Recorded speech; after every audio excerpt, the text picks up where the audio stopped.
여기 한국은 전쟁으로 거지나라가 되었다 급격히 경제 성장을 하였기에 사회적으로 문제가 많을 것이라고 예상하고 이를 조사하기 위해 한국으로 출장 온 한 영국 옥스포드 대학교 교수가 있습니다. 이 교수는 한국에 온 지 단 몇 초 만에 놀라고 한국 사람들을 만난 지 하루 만에 충격에 빠지게 되는데요. 과연 무슨 일이 있었던 걸까요? 오늘의 사연 바로 시작합니다. 제가 실제로 이 일을 하고 있다는 사실이 믿기지 않았습니다. 비행기 좌석에 앉아 창밖을 내다보며 익숙한 런던의 풍경이 구름 아래로 사라지는 것을 지켜보았습니다. 제 이름은 마이클 포스터 박사이고 영국의 옥스포드 대학에서 경제학을 가르치는 교수입니다. 저는 수년 동안 국가가 어떻게 성장하고 부유해지는지에 대해 강의해왔습니다. 하지만 항상 저를 당혹스럽게 하는 나라가 하나 있었습니다. 바로 대한민국이었습니다. 한국이 항상 오늘날과 같은 나라는 아니었거든요. 불과 70년 전만 해도 한국은 매우 가난했고 전쟁으로 큰 피해를 입었습니다. 하지만 단기간에 세계에서 가장 부유한 나라 중 하나가 되었습니다. 최고의 컴퓨터, 휴대폰, 자동차를 생산하고 있습니다. 어떻게 그렇게 빨리 성공할 수 있었을까요? 그게 제가 이해할 수 없는 부분이었습니다. 한국의 성공에 관한 책과 기사를 많이 읽었습니다. 하지만 읽는 것만으로는 충분하지 않았습니다. 직접 눈으로 보고 싶었어요. 그래서 저는 지구 반바퀴를 날아 한 번도 가본 적 없는 나라로 가는 비행기를 탔습니다. 비행기가 이륙하자마자 저는 설렘과 걱정이 뒤섞인 감정을 느꼈습니다. 한국에 도착하면 어떤 풍경이 펼쳐질까? 사진에서 보았던 화려하고 첨단 기술이 발달한 나라와 비슷할까요? 아니면 표면 아래 숨겨진 문제가 있을까요? 저는 수도인 서울이 어떤 모습일지 상상해 보았습니다. 제 머릿속에는 높은 빌딩과 번화한 거리가 보였습니다. 하지만 나라가 너무 빨리 변해서 불행하거나 스트레스를 받는 사람들의 모습도 떠올랐어요. 국가가 매우 빠르게 성장하면 때때로 문제가 발생하기도 합니다. 사람들은 뒤처졌다고 느끼거나 모든 변화를 따라잡기 위해 고군분투할 수 있습니다. 비행 시간이 길었기 때문에 생각할 시간이 많았어요. 학생들에게 경제 성장에 대해 가르쳤던 모든 것들이 떠올랐어요. 공장, 교육, 정부 정책 같은 것들에 대해 이야기했었죠. 하지만 그런 것들만으로 한국에서 일어난 일을 설명할 수 있을까요? 이야기에는 더 많은 것이 있어야 했습니다. 저는 구름이 높은 곳에 앉아서 우리나라에 대해 생각했습니다. 영국은 오랫동안 부유한 나라였습니다. 강력한 산업과 유명한 대학이 있었죠. 하지만 최근 몇 년 동안 성장세가 둔화되고 있는 것 같았습니다. 한국의 성공에서 무언가를 배울 수 있을까요? 저는 노트북을 열어 저장해둔 몇 가지 수치를 살펴봤습니다. 한국 경제가 얼마나 빠르게 성장했는지 보여주는 수치들이었습니다. 그래프의 선이 너무 가파르게 올라갔기 때문에 거의 불가능해 보였습니다. 어떻게 세계에서 가장 가난한 나라 중 하나였던 대한민국이 단 한 번만에 가장 부유한 나라 중 하나가 될 수 있었을까요? 저는 한국에서 만날 수 있는 사람들을 생각했습니다. 그들은 어떤 모습일까요? 질문을 많이 하는 외국인 교수에게 친절하게 대해줄까? 저는 그들이 저와 이야기를 나누고 싶었습니다. 책에서 건조한 사실을 읽는 것이 아니라 실제 사람들의 이야기를 듣고 싶었습니다. 시간이 지날수록 잠을 자려고 했지만 너무 흥분되었어요. 무엇을 보고 배울 수 있을지 계속 상상했습니다. 공상 과학 영화에서처럼 거리에 로봇과 하늘을 나는 자동차가 가득할까요? 아마 아닐지도 모르지만 분명 깜짝 놀랄 만한 것들이 많이 있을 거라고 확신했습니다. 드디어 한참이 지난 후 조종사의 목소리가 스피커를 통해 들려왔습니다. 우리는 서울에 접근하고 있었습니다. 저는 어린아이처럼 유리에 얼굴을 대고 열심히 창밖을 내다봤습니다. 처음에는 구름만 보였습니다. 그러다 천천히 도시가 눈에 들어왔습니다. 숨이 턱턱 막혔습니다. 높은 상공에서도 서울은 정말 멋져 보였습니다. 수많은 건물이 눈에 보이는 한도 끝도 없이 뻗어 있었습니다. 건물들도 그냥 회색 상자가 아니었습니다. 흥미로운 모양과 디자인을 가진 건물들이 많았어요. 넓은 도로와 푸른 공원이 건물들 사이에 섞여 있는 것도 보였습니다. 가까이 다가가면서 저는 또 다른 사실을 발견했습니다. 도시는 깨끗해 보였습니다. 이 위에서도 모든 것이 잘 정리되어 있다는 것을 알 수 있었습니다. 지저분한 건물 군집이나 지저분한 공업 지역도 보이지 않았어요. 모든 것이 계획적이고 현대적으로 보였습니다. 비행기는 인천국제공항에 순조롭게 착륙했습니다. 세계 최고의 공항 중 하나라고 들었는데 이제 직접 눈으로 확인할 수 있을 것 같았습니다. 짐을 챙기고 비행기에서 내릴 준비를 하면서 만감이 교차하는 기분이 들었습니다. 탐험을 시작한다는 생각에 설레기도 했지만 한편으로는 약간 긴장되기도 했습니다. 제가 한국에 대해 알고 있다고 생각했던 모든 것이 틀렸다면 어떡하지? 저는 심호흡을 하고 자리에서 일어났습니다. 이제 여행을 시작할 시간이었습니다. 비행기에서 내리면서 저는 열린 마음을 유지해야겠다고 다짐했습니다. 제 오래된 생각이 옳고 그름을 증명하기 위해 온 것이 아니라 배우기 위해 온 것이니까요. 한국에서 무엇을 발견하든 경제와 국가가 성공하는 방식에 대한 제 생각을 바꿀 수 있을 거라고 확신했습니다. 가방을 들고 공항에 들어섰습니다. 한국에서의 모험이 곧 시작될 것 같았고 무엇을 발견하게 될지 기대가 되었습니다. 비행기에서 내려 북적이는 인천국제공항에 발을 내디뎠습니다. 장시간의 비행으로 다리는 약간 떨렸지만 마음은 활기차게 깨어 있었습니다. 서울을 직접 눈으로 보고 싶다는 생각이 들었기 때문입니다. 공항은 거대하고 흠잡을 데 없이 깨끗했습니다. 모든 것이 새롭고 반짝반짝 빛나 보였습니다. 저는 여행 가방을 뒤로 굴리며 표지판을 따라 기차역으로 향했습니다. 바닥은 너무 매끈해서 바퀴에서 거의 소리가 나지 않았습니다. 기차 플랫폼에서 대형 디지털 스크린을 통해 서울행 다음 열차를 확인했습니다. 2분 후면 도착할 예정이었습니다. 정시에 맞춰 매끈한 은색 열차가 멈췄습니다. 부드러운 슉슉 소리와 함께 문이 열렸습니다. 저는 창가 쪽에 편안한 자리를 찾아 안으로 들어섰습니다. 기차가 움직이기 시작했고 저는 조용하고 부드러운 승차감에 놀랐습니다. 저는 창밖으로 푸른 들판과 작은 마을을 지나가는 모습을 지켜보았습니다. 모든 것이 깔끔하고 잘 정돈된 것처럼 보였습니다. 서울에 가까워지면서 점점 더 많은 건물이 보이기 시작했습니다. 건물은 점점 더 높아졌고 어느새 우리는 고층 빌딩에 둘러싸여 있었습니다. 그냥 건물이 아니라 이제껏 본 적 없는 건물들이었습니다. 고층 빌딩은 하늘을 향해 뻗어 있었고 벽은 구름을 반사하는 유리로 만들어져 있었어요. 어떤 건물은 거대한 조각품을 연상시키는 기묘하고 뒤틀린 모양을 하고 있었어요. 많은 건물에서 화려한 광고와 뉴스 헤드라인을 보여주는 거대한 스크린을 볼 수 있었습니다. 기차는 속도를 늦추고 서울역에 정차했습니다. 저는 짐을 챙겨서 플랫폼으로 나섰습니다. 역은 사람들로 북적거렸고 모두 목적의식을 갖고 빠르게 움직이고 있었습니다. 많은 사람들이 걸으면서 휴대폰을 들여다보고 있었지만 어떻게 된 일인지 서로 부딪히지는 않았습니다. 저는 역을 나와 거리로 나섰습니다. 인도는 넓고 깨끗했으며 일정한 간격으로 나무가 심어져 있었습니다.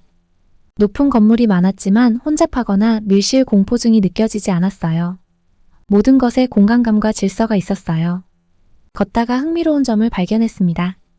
스마트폰을 사용하는 사람들이 젊은이들만 있는 것이 아니었습니다. 정장을 입은 비즈니스맨, 아이를 데리고 온 엄마, 심지어 노인들까지 모두 스마트폰을 만지작거리는 모습을 보았습니다. 저는 버스 정류장에서 한 할머니를 보기 위해 멈췄습니다. 할머니는 휴대폰으로 버스 시간표를 확인하고 표를 결제하고 있었습니다.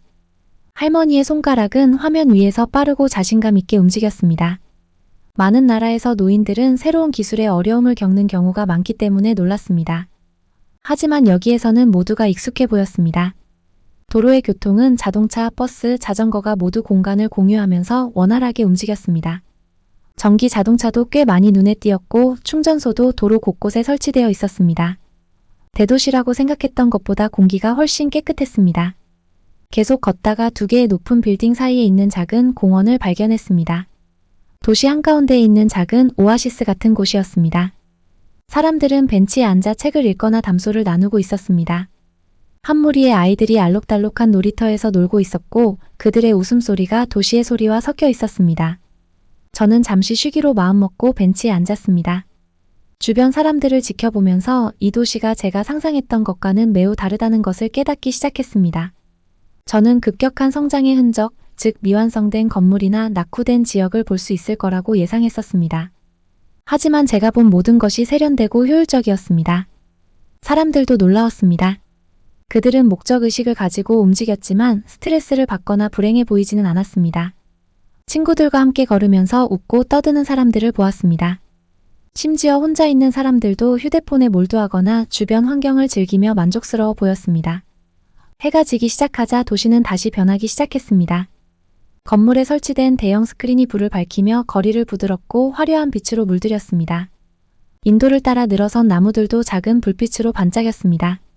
마치 도시 전체가 저녁을 위해 옷을 갈아입은 것 같았습니다. 저는 흥분과 혼란이 뒤섞인 감정을 느끼며 벤치에서 일어섰습니다. 이곳은 제가 이전에 보았던 어떤 곳과도 달랐습니다. 현대적이고 첨단 기술이었지만 인간적인 느낌도 들었습니다. 제가 우려했던 것처럼 차갑거나 비인간적이지 않았어요. 호텔로 향하면서 이 도시가 또 어떤 놀라움을 선사할지 궁금하지 않을 수 없었습니다. 한국에 대한 제 생각은 이미 바뀌고 있었고 오늘은 첫날에 불과했습니다. 이번 여행은 놀라움으로 가득할 것 같다는 예감이 들었습니다. 그날 밤 호텔 침대에 누워 창문 너머로 반짝이는 도시의 불빛이 보였습니다. 공상과학 영화에서나 볼 법한 풍경이었는데 정말 현실이었어요. 저는 이 모든 것의 한가운데에 있었습니다. 내일은 또 어떤 새로운 경이로움을 발견할 수 있을지 궁금해하며 잠이 들었습니다. 다음 날 아침 일찍 일어나서 하루가 어떻게 될지 설레는 마음으로 잠에서 깼습니다. 호텔에서 간단히 아침을 먹고 서울의 번화한 거리로 나섰습니다. 도시는 이미 활기를 띠고 있었고 출근과 등교를 서두르는 사람들로 가득했습니다. 오늘은 서울 강남에 있는 기술 허브라는 곳을 방문하기로 했습니다. 대중가요에서 들어본 적이 있는 이름이지만 어떤 곳인지 잘 몰랐습니다. 저는 지하철을 타고 그곳에 가기로 했습니다.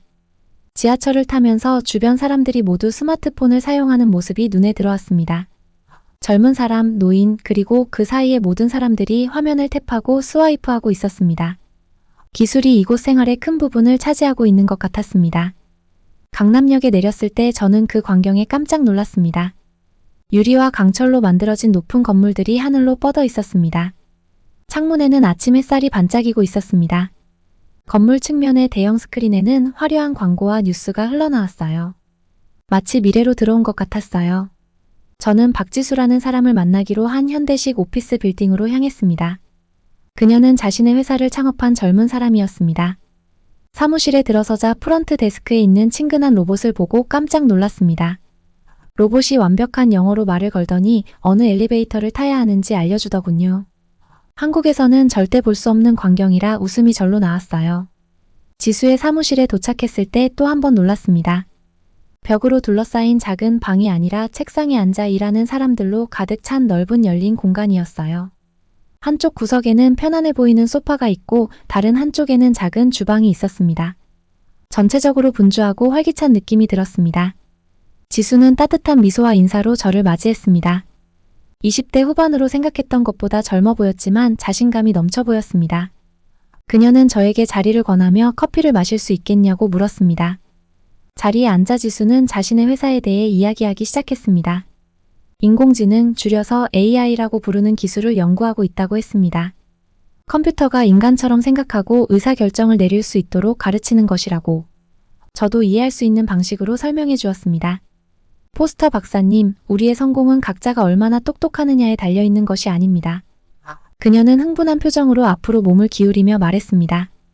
우리 모두가 함께 일하고 서로를 돕는 방식에 관한 것이죠.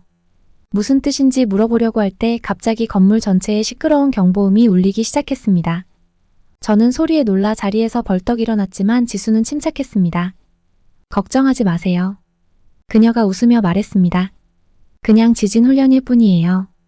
비상사태에 대비하기 위해 자주 하는 훈련이에요. 그녀는 저를 다른 직원들이 이미 모여있는 사무실 내 특별 안전구역으로 안내했습니다. 저는 모두가 여러 번 연습한 계획에 따라 신속하면서도 침착하게 움직이는 모습을 놀랍게 지켜보았습니다. 당황하거나 혼란스러워하지 않고 모두가 함께 일하고 있었습니다. 훈련이 끝나기를 기다리면서 주변 사람들이 이 시간을 어떻게 잘 활용하고 있는지 살펴봤습니다. 어떤 사람들은 조용히 업무 프로젝트에 대해 이야기하고 있었고, 어떤 사람들은 휴대폰으로 메시지를 확인하고 있었습니다. 연습 비상 상황에서도 직원들은 집중하고 효율적으로 일하고 있었습니다. 경보가 멈추고 안전하다는 연락이 왔을 때 우리는 다시 자리로 돌아갔습니다. 지수는 아무 일도 없었다는 듯이 계속 이야기를 이어갔습니다. 그게 저희의 또 다른 중요한 점입니다.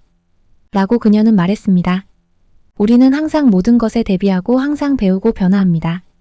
그것이 저희의 일부입니다. 저는 방금 본 것에 대해 생각했습니다. 모든 사람들이 훈련에 반응하는 모습에서 한국 문화에 대한 중요한 점을 깨달았습니다. 그들은 항상 준비하고 항상 앞서 생각하며 항상 팀으로 일했습니다. 지수가 자신의 회사와 업무에 대해 계속 이야기하면서 저는 점점 더 관심을 갖게 되었습니다. 지수는 얼굴을 인식하고 사람의 말을 이해하고 심지어 예술을 창조할 수 있는 컴퓨터 등 그들이 진행 중인 프로젝트 몇 가지를 보여주었습니다. 가장 인상 깊었던 것은 지수가 이야기할 때 얼마나 신이 났는지였습니다. 그녀는 단순히 돈을 벌거나 유명해지기 위해 이 일을 하는 것이 아니었습니다. 그녀는 자신의 일이 세상을 더 좋게 만들 수 있다고 진심으로 믿었습니다. 그녀는 AI를 활용해 의사가 질병을 더 빨리 발견하고 자동차를 더 안전하게 만들고 공해와 같은 큰 문제를 해결할 수 있다고 이야기했습니다. 어느새 몇 시간이 지났습니다. 제 머릿속은 새로 배운 모든 것들로 가득 찼습니다. 떠날 준비를 하는데 지수가 제게 한 말이 기억에 남습니다. 포스터 박사님, 한국에서는 미래에 대한 꿈만 꾸지 않아요. 우리는 미래를 실현하기 위해 매일 열심히 노력합니다. 건물을 나와 강남의 번화한 거리로 걸어 나오면서 저는 모든 것을 새로운 눈으로 보는 것 같았습니다. 처음 도착했을 때 가졌던 의구심이 사라지기 시작했습니다. 한국에는 분명 뭔가 특별한 일이 일어나고 있었고 저는 더 많은 것을 배우고 싶었습니다. 하루 종일 서울 곳곳을 둘러보며 지수 씨의 회사에서 본 것들을 계속 생각했습니다. 사람들이 함께 일하는 방식, 새로운 아이디어에 대한 열정과 항상 준비되어 있는 모습 등 한국이 왜 그렇게 빨리 성장했는지 그림이 그려지기 시작했습니다. 제가 공부하러 온 경제 기적은 돈이나 기술에 관한 것이 아니라는 것을 깨달았습니다. 그것은 열심히 일하고 서로 돕고 더 나은 세상을 만들기 위해 끊임없이 노력하는 사람들에 관한 것이었습니다. 그날 밤 잠자리에 들면서 한국을 이해하기 위한 여정이 이제 막 시작되었다는 것을 알았고 다음에는 무엇을 발견하게 될지 기대가 되었습니다. 해가 지고 서울의 네온사인이 화려한 별처럼 반짝이고 있는 한식 바비큐 레스토랑에 도착했을 때였습니다. 식당에 들어서자마자 고기와 향신료 구이 냄새가 코를 가득 채웠습니다. 군침이 돌더군요. 저는 저녁 식사를 위해 현지 교수와 비즈니스 리더 그룹을 만나고 있었습니다. 저는 설렘과 긴장감이 뒤섞인 기분을 느꼈습니다. 그들이 격식을 차리고 진지할까? 내가 그들의 영어를 알아들을 수 있을까? 테이블로 걸어가던 중 한 무리의 웃는 얼굴이 보였습니다. 그들은 저에게 손을 흔들었고 저는 긴장이 조금 풀리는 것을 느꼈습니다. 테이블에는 이미 다양한 반찬이 담긴 작은 접시, 즉 반찬이 놓여 있었습니다. 작은 그릇에 김치, 장아찌, 그리고 이름을 알 수 없는 다른 음식들이 담겨 있었습니다. 식탁 중앙에는 동그란 석쇠가 있었습니다. 자신을 이 교수라고 소개한 한 남자가 어떻게 작동하는지 보여줬어요. 그는 뜨거운 불판 위에 얇게 썬 소고기 조각을 올려놓자마자 지글지글 구워지기 시작했습니다. 포스터 박사님, 앉으세요. 제 왼쪽에 있던 한 여성이 말했습니다. 그녀는 친절한 미소를 지으며 저와 같은 경제학 교수인 김 박사라고 자신을 소개했습니다. 저희와 함께하게 되어 정말 기쁩니다. 제가 자리에 앉자 모두들 소주라는 투명한 액체를 작은 잔에 따라주었습니다. 물처럼 보였지만 독한 냄새가 났습니다. 이 교수는 잔을 들며 새로운 우정을 위하여 라고 말했습니다.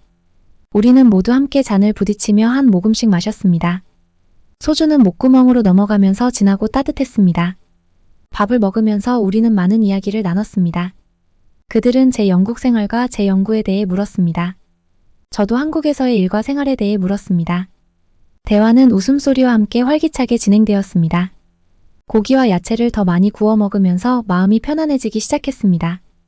음식도 맛있었고 모두와 대화하는 것이 얼마나 쉬운지 놀랐습니다. 그들은 영어를 잘했지만 가끔 한국어 단어나 문장을 사용해서 저에게 설명해 주기도 했어요. 한국어 단어를 더 배우고 싶다는 생각이 들었어요. 한참을 식사를 하고 있는데 컴퓨터 칩 업계에서 일한다는 김재훈이라는 남자가 제게 몸을 가까이 기울였습니다. 얼굴은 소주 때문에 약간 붉어져 있었고 눈은 초롱초롱했습니다. 포스터 박사님, 우리 성공의 진짜 비결을 알고 싶으세요? 그가 낮은 목소리로 말했습니다. 저는 열심히 고개를 끄덕였습니다. 제가 한국에 와서 배우려고 했던 것이 바로 이것이었기 때문입니다. 기술이나 학교만이 중요한 게 아닙니다. 재훈이 계속 말했습니다. 한에 관한 것이죠. 한? 저는 혼란스러워 반복했습니다. 처음 들어보는 단어였기 때문입니다. 재훈은 미소를 지었다. 설명하기 어렵네요. 그가 말했다. 한국인만의 특별한 생각이에요.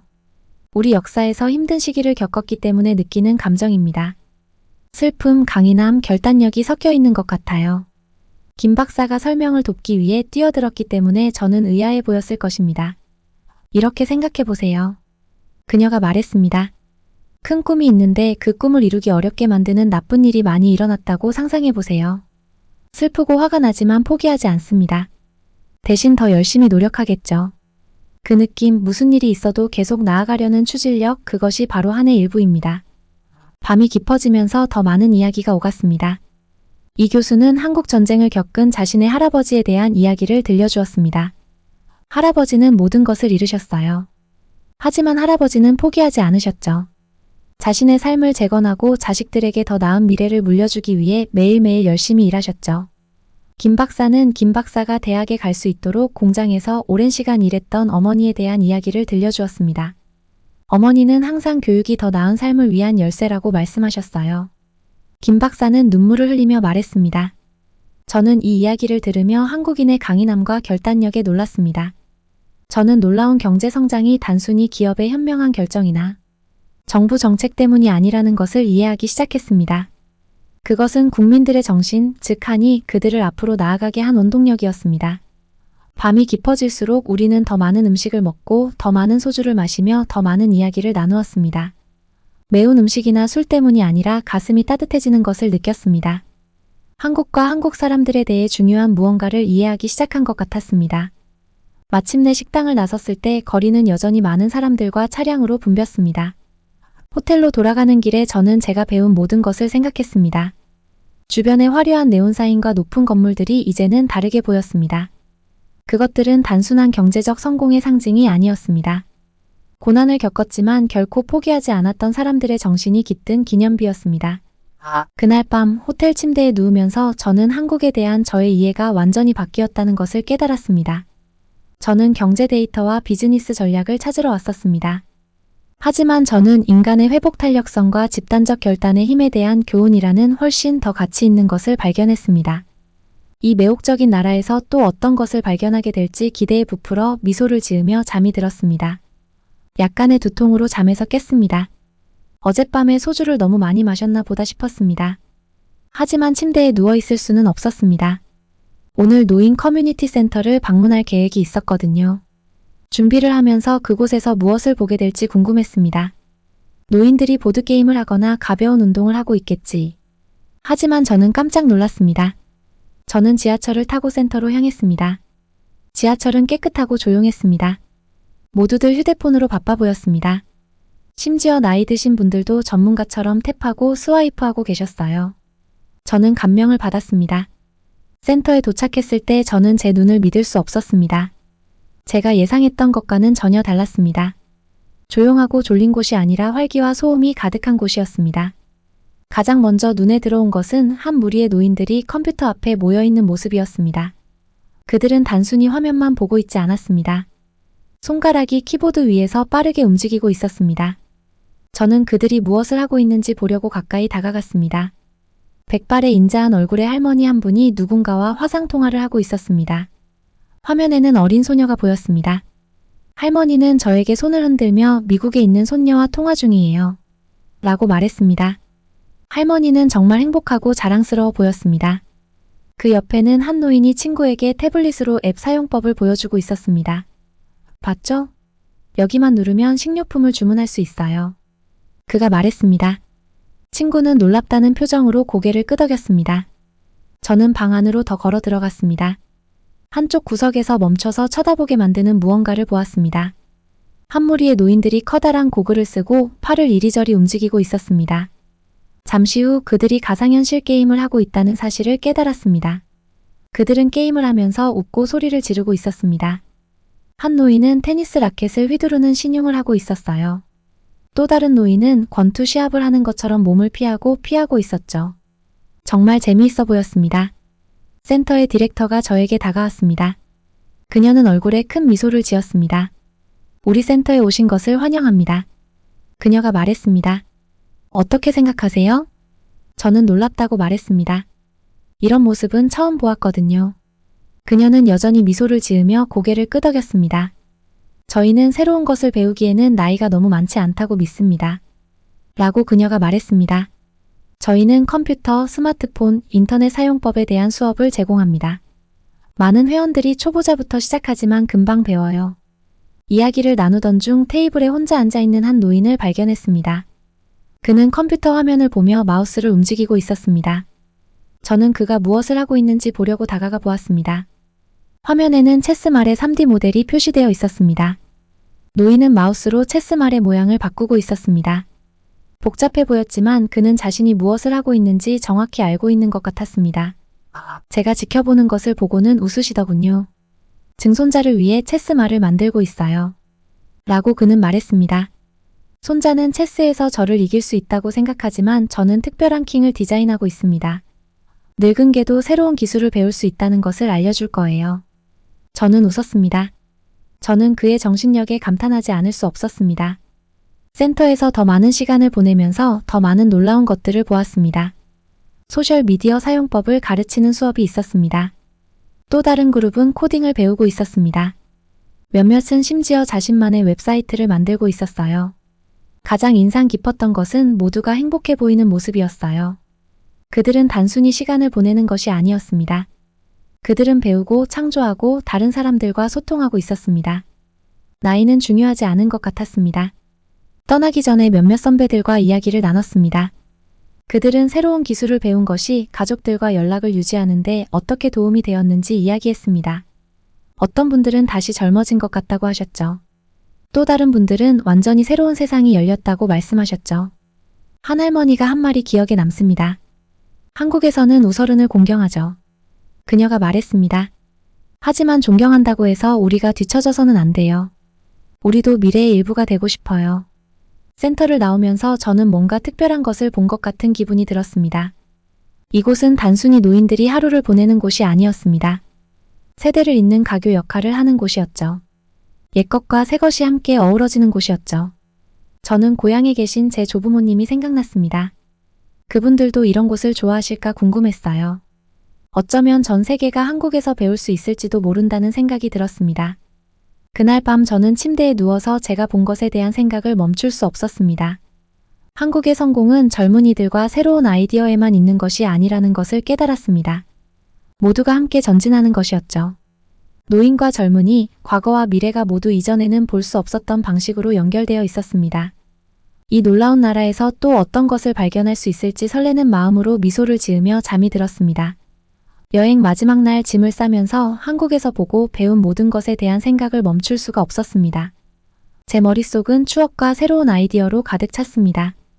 처음 한국에 도착했을 때의 기분이 떠올랐고 무엇을 기대해야 할지 알고 있다고 생각했습니다. 하지만 조심스럽게 옷을 접어 여행 가방에 넣으면서 제가 얼마나 잘못 생각했는지 깨달았습니다.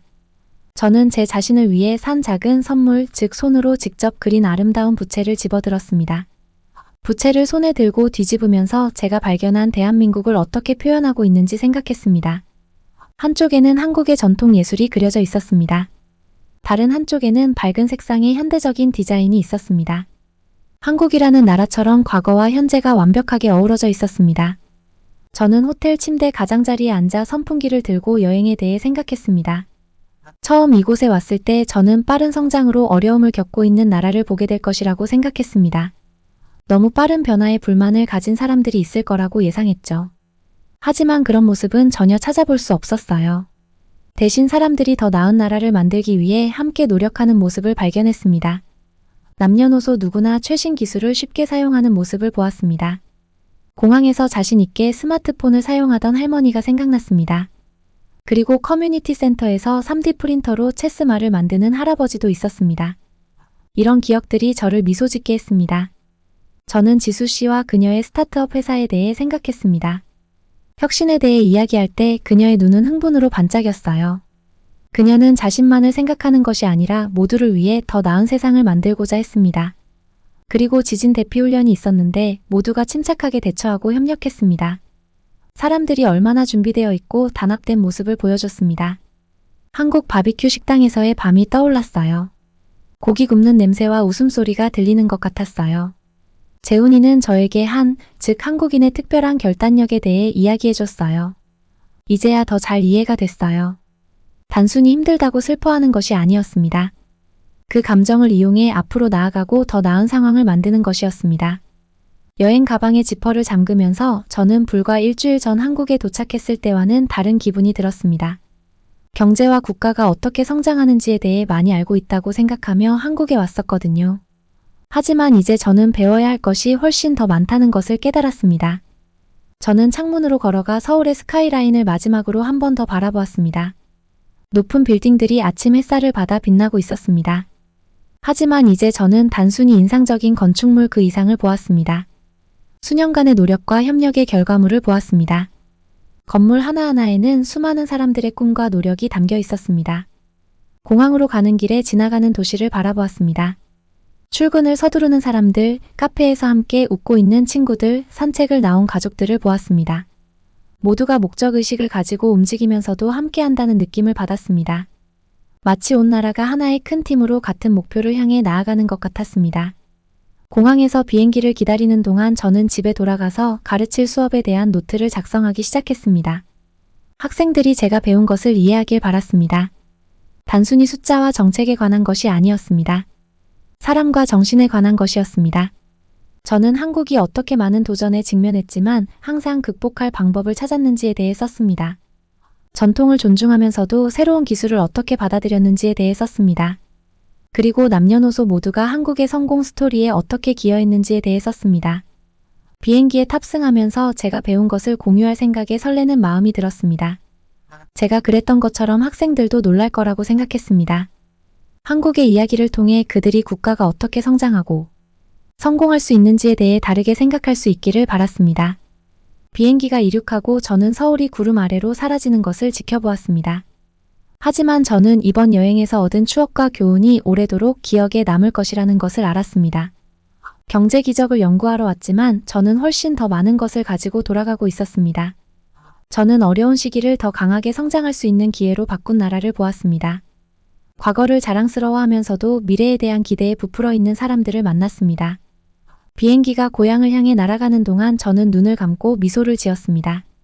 한국에서 보고 배운 놀라운 것들을 모두에게 이야기하고 싶었기 때문입니다. 단순히 한 나라의 성공에 대한 이야기가 아니었습니다. 전 세계 사람들이 꿈을 포기하지 않고 함께 노력할 때 무엇을 이룰 수 있는지에 대한 교훈을 얻었습니다.